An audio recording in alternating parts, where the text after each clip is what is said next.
now a decorative item in my home office. This was my first professional 3-chip camera broadcast. Not really. It was, I think, it was marketed as an industrial grade camera, but I shot a lot of TV with it. It's got a super VHS back on the back. I also shot Beta SP with this model camera, but not this specific one. But this was my actual camera. And it's got a Canon, I think it's a 15:1 or 16:1 servo zoom. What this camera had, this I think came out in 1993. And the oldest camera I've ever operated were the ones we had in college. We had some studio cameras that were Ikegami HK312s, which came out in 1976. Now the lenses were either Fujinon or Canon, I don't remember, and this is a lens thing, but going back as far as 1976 and possibly older, the zoom lens on a television camera was highly variable from a super slow push to a fast snap in, but the most important piece of it is there's like little to no gear lashing when you switch directions, and you can feather from a dead stop to a slow creep without a bump at the start and stop. Now, if I look at one of the workhorse cameras of the last something like 15 years, Sony EX3, maybe you've seen these on my vlog. I'm still using them for live streams, live switching, and I've also been doing ENG news assignments in kind of risky, dangerous situations. Recent flooding disaster here in Texas, I was out in the rain and mud with an EX3 getting live shots as well as news gathering, and I covered the border extensively the last 4 or so years with an EX3 in high-risk situations. I've taken this down to the Mexican side of the border and a couple of border towns to do live shots and news gather. 15:1 zoom lens. This is a removable zoom. You can adapt this to standard 1/2-inch broadcast servo zooms, but for my two, I haven't done that. But the big issue is not the image quality for me with this camera. It's that the zoom is not smooth from start to stop. It is variable, but you get that crash start stop. And like, okay, this was like a prosumery grade camera from I think about 15 years ago, so that's fair.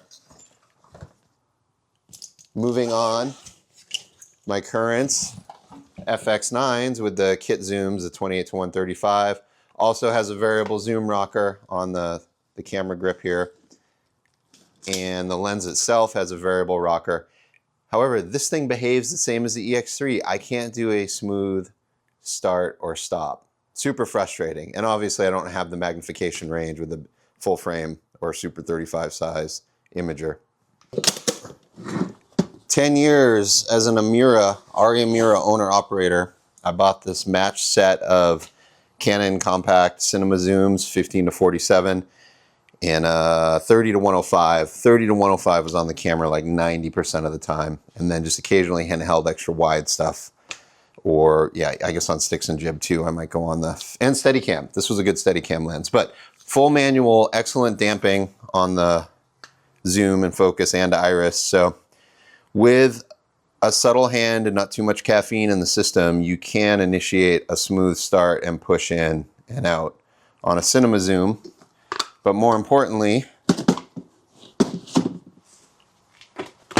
I bought this from another DP years ago, a Preston Microforce, now discontinued analog version. They tell me the first 2 of the serial is the manufacture date. I don't know if that's true or not, but 1986 would be the case on this one, unit number 200.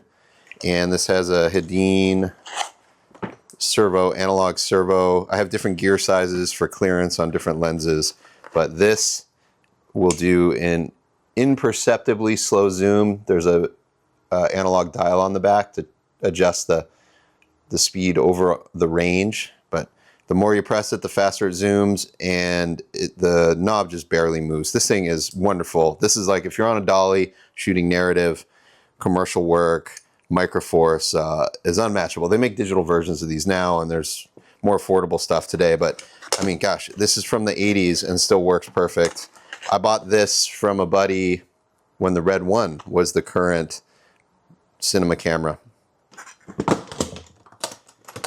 After a few years of Amira ownership, I'm working all the time. I was able to invest in a broadcast grade PL mount zoom lens that covers Super 35. This is the Canon 17-120.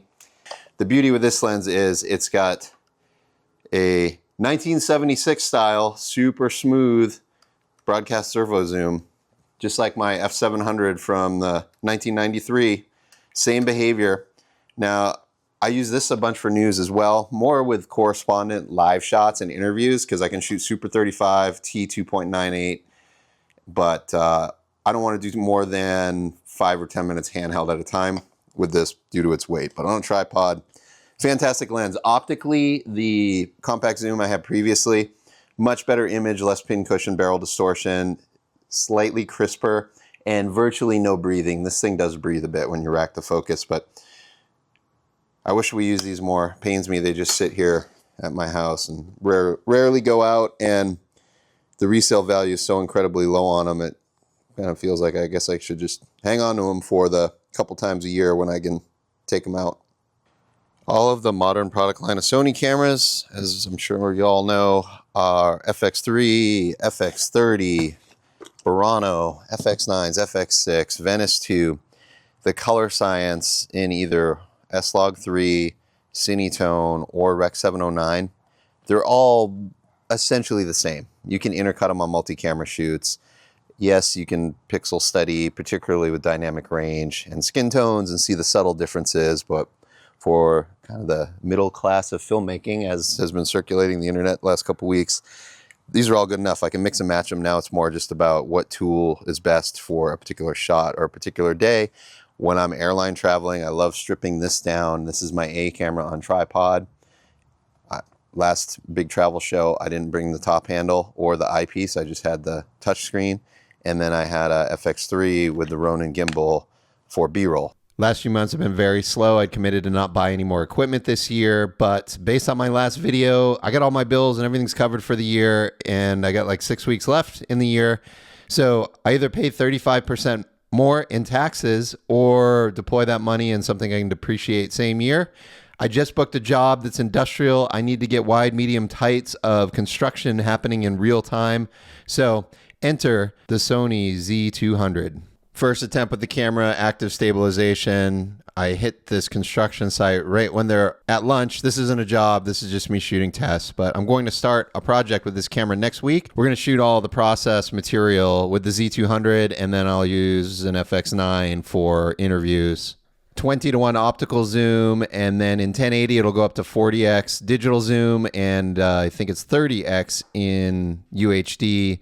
This project coming up is 1080, so I'm going to take full advantage of the 40x. Stuff happens in real time. I got to cover it from a distance for safety reasons, but I want the color space to be able to match all my other Sony Cinema line cameras. So this will do Cinetone, S709, and S-Log3, which are the three modes I'm constantly jumping between for corporate, commercial, and broadcast news. There are many extensive reviews on YouTube. This isn't going to be one of them, but one thing I could not discern from the reviews I've seen is how smooth is this at a slow zoom, a slow creep, and does it smoothly feather from a hard stop? All right, this was my very first attempt. Not too bad. It's a little fast. I think I'm going to slow down the zoom speeds in the menus so the top speed's a little lower, so I get a little more range. And my apologies to this gentleman just trying to chill on his lunch break. But these guys were hustling up on the scaffold until I got the camera out, and that was right at 12:30. Okay, so active stabilization at 40 times. Also, the shutter's 1/30th of a second. I didn't realize I had the shutter off. This was right out of the box, and went out, got some lunch at In-N-Out Burger, and then shot some B-roll at the construction site next door. Okay, these clips are not representative of optimum image quality. Everything was in auto. It's auto ND, auto iris, auto gain, S709 picture profile, which has already got a little bit of limited dynamic range. So I think these shots are a little overexposed. It's not white balance proper. It's too red and too warm. I think it was 6000K. I don't know where the tint was at. And some of that trash and stuff in the top of frame zooming in is all clipped and over. So I'll dig into all of that in some coming weeks.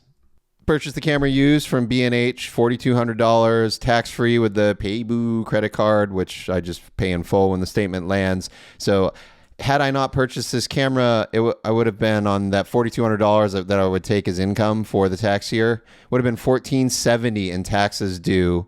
So Do I pay $1,470 in taxes or spend $4,200 and same year depreciate a camera that this job actually in December will essentially pay for the camera? So I think it was a good move. We will see more details to come in the future weeks as I get a little more comfortable with this camera, and I'm going to do some sit-down side-by-sides. I want to see what this looks like as an ECU camera in a multicam interview situation, if I can get enough depth of field out of it, because I'm pretty confident the colors are close enough. We will see. Like to hear your thoughts in the comments below. Thanks for watching.